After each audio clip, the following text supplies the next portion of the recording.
This is no ordinary push. A 22,000-pound rock stands in the way. Can this bulldozer move it? The rock weighs nearly 22,000 pounds. Over 10 feet wide, dense, solid, heavy. But the machine is ready. This is not just about power.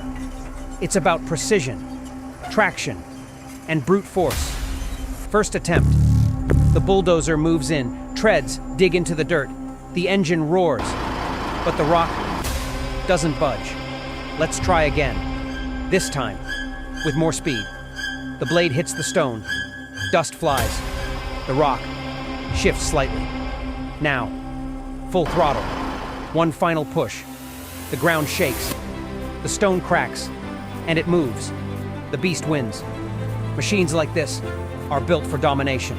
They don't ask, they just push. Subscribe for more raw machine power.